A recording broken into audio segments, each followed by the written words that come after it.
Good day, good people, and welcome to Revolutionary Belovedness. This is session 6 this year, Healing Inherited Wounds Through Compassionate Awareness, meeting our personal and collective trauma with tenderness rather than avoidance. And friends, whether you are here for the live session or you are watching the recording, thank you so much for being part of this small community. There is a recording available. You'll be able to see that on our Mighty Network as well as on our YouTube channel, so be sure to check that out. Let's take just a moment, if we can, and center down to settle into a posture that allows the body to feel supported. Let the breath arrive just as it is. Feel the weight of the body meeting the ground or the chair. Allow the muscles of the face and shoulders to soften. Sense the quiet presence that holds this moment.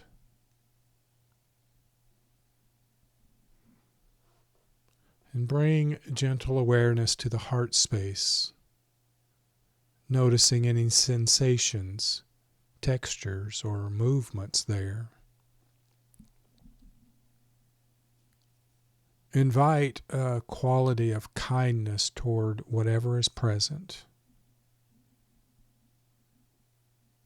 And rest in the intention to meet inherited wounds with tenderness and patience.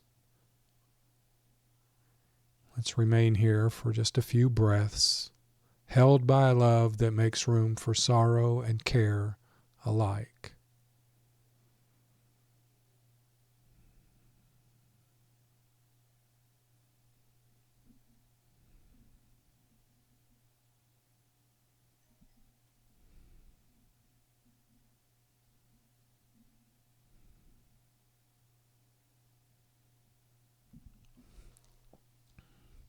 Friends, healing inherited wounds begins with a courageous willingness to stay close to pain rather than turning away. Many wounds carried in the body and the psyche did not originate in a single lifetime. They move through families, communities, cultures, and histories, shaping the different patterns of fear, silence, protection, and longing. And revolutionary love calls for a way of meeting this inherited suffering that neither denies it nor becomes consumed by it. And the practice of grief offers such a way. Grief becomes a form of compassionate awareness that honors what has been endured and what remains unresolved, while opening space for tenderness to do its quiet work. Friends, grief is a necessary practice in loving others. Grieving with others is the practice of sharing their pain without trying to minimize or ease it. And grieving with others requires a willingness to be transformed by their experiences, especially those who have suffered trauma and violence. Grieving collectively and in community gives us the information to build solidarity, to fight for justice, and even to share in one another's joy. Friends, grief often carries a narrow meaning in everyday language, associated primarily with death or immediate loss. But in the spiritual work of healing inherited wounds, grief takes on a wider and deeper significance. It becomes the capacity to feel the weight of what was taken, what was interrupted, or never fully given. It includes sorrow for lives shaped by violence, displacement, silencing, and neglect. It includes lament for ancestors whose choices were constrained by fear or harm, and for descendants who still live with the consequences. Grief acknowledges that love and loss are inseparable, and that the presence of sorrow testifies to the depth of care that continues to live within us. And revolutionary love reframes grief as an act of fidelity rather than weakness. To grieve is to refuse abandonment. It is to stay with what hurts because it matters. When inherited wounds are approached through grief, the goal shifts from fixing the past to honoring it. Healing arises through presence rather than erasure. Grief teaches how to remain with pain long enough for it to soften, breathe, and slowly integrate into a larger field of meaning. And this approach resists the pressure to resolve trauma quickly or to bypass sorrow in the name of resilience. Inherited wounds often carry layers of silence. Many families and cultures pass down unspoken stories, buried memories, and implicit rules about what may be felt or named. These silences are frequently projective in origin, formed to help people survive overwhelming circumstances. And over time, however, silence can harden into isolation. Grief gently loosens these patterns. It creates a language of the heart that speaks through tears, pauses, and embodied sensation when words feel insufficient. Through grief, what was held alone begins to sense companionship. Compassionate awareness asks for a particular quality of attention as grief unfolds. And this awareness remains curious, patient, and non-coercive. It does not interrogate sorrow or demand explanations. Instead, it listens to how grief lives in the body, lives in the breath, lives in memory and in relationship. Inherited wounds often surface somatically through tension, fatigue, vigilance, or numbness. Grief allows these signals to be received as meaningful expressions rather than problems to eliminate.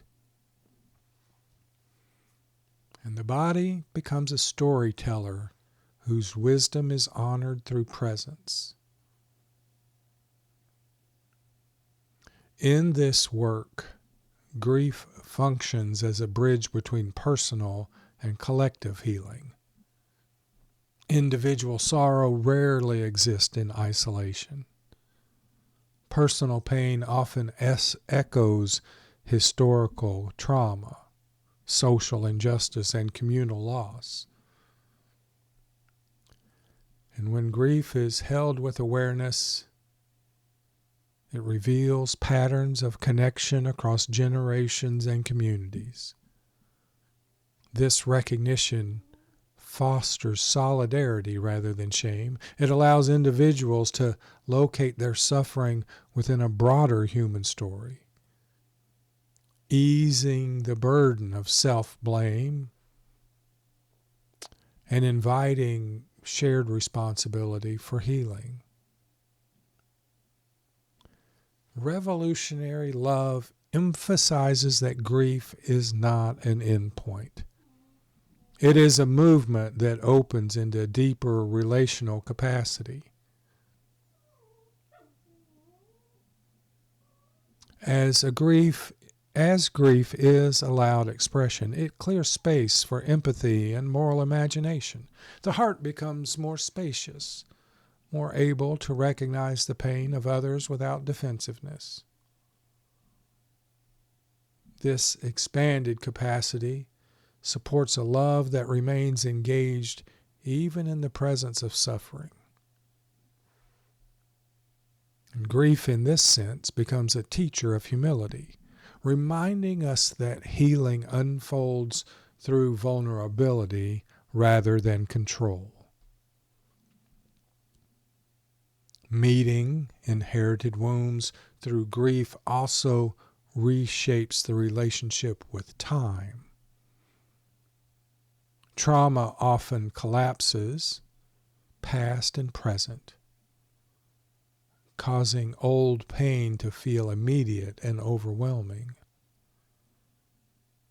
Grief introduces a gentle rhythm that restores temporal flow, and through ritual, reflection, and shared remembrance, grief situates pain with a continuum that includes ancestors and descendants alike. This temporal awareness honors the endurance of those who came before and the possibility awaiting those who follow.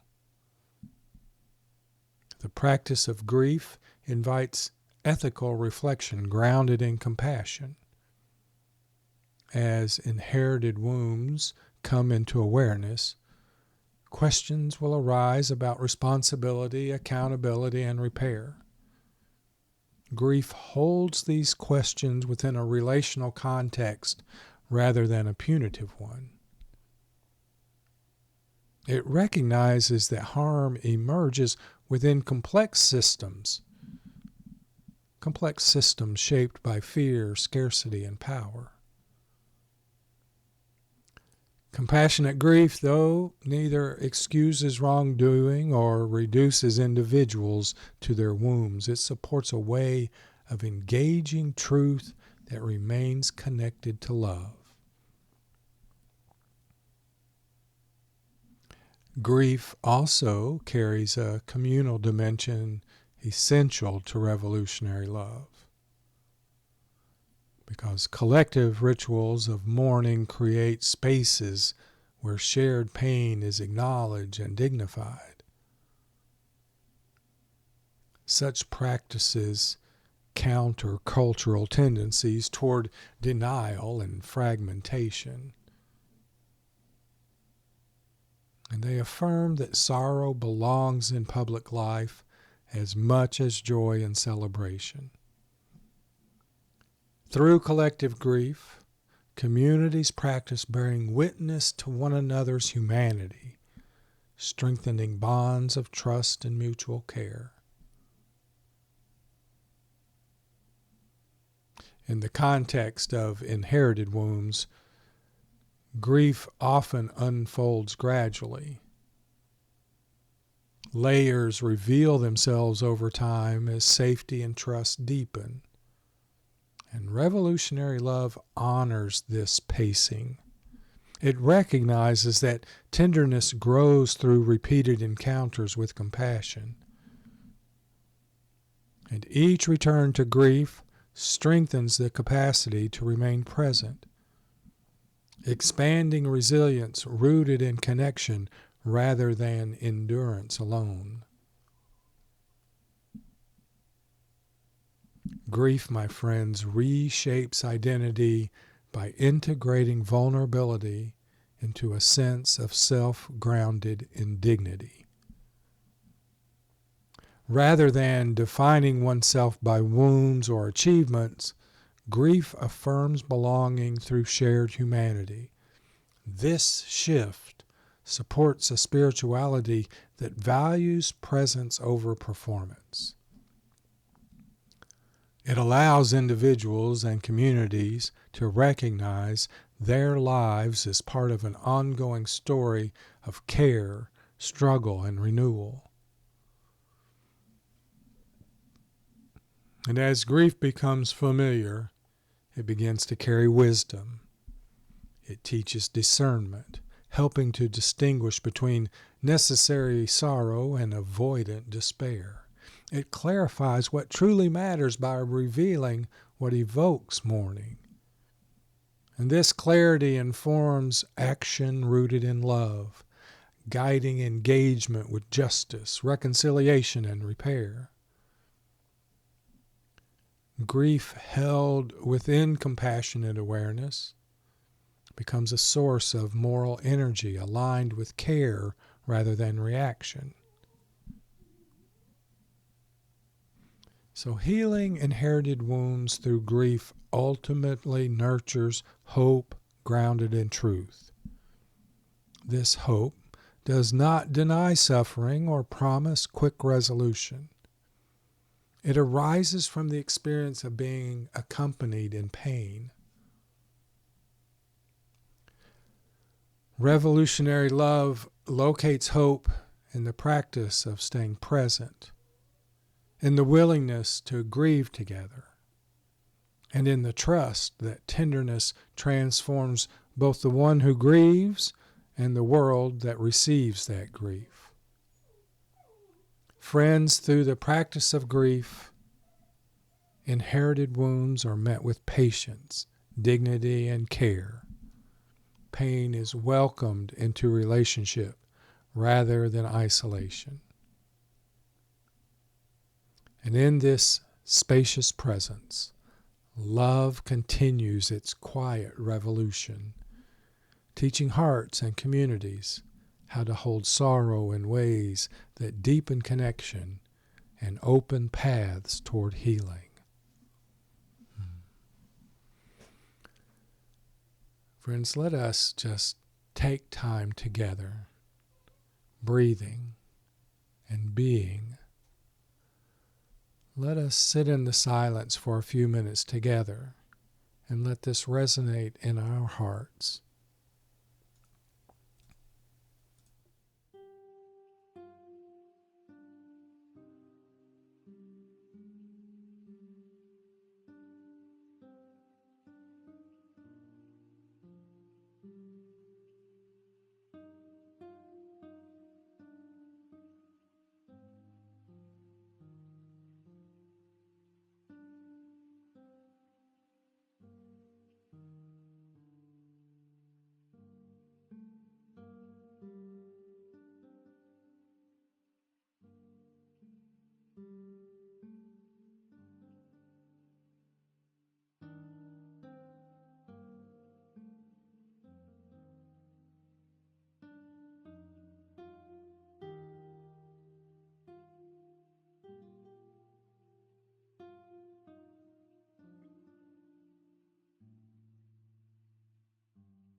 Thank you so much for sharing in that time of reflection.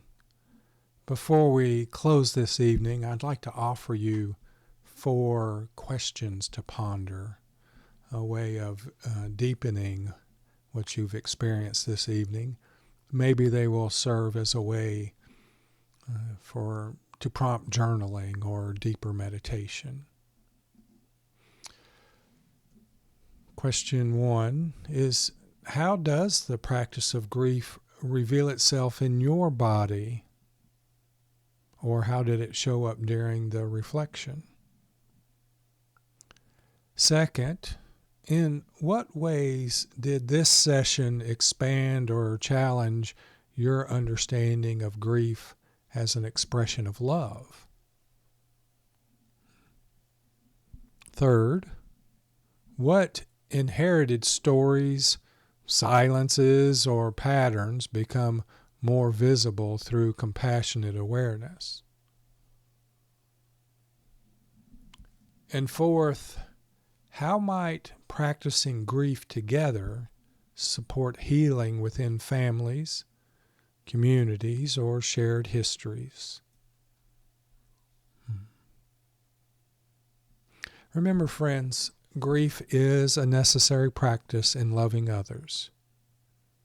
Grieving with others is the practice of sharing their pain without trying to minimize or erase it. Grieving with others requires a willingness to be transformed by their experiences, especially those who have suffered trauma and violence. And grieving collectively and in community gives us the information to build solidarity, to fight for justice, and even to share in one another's joy.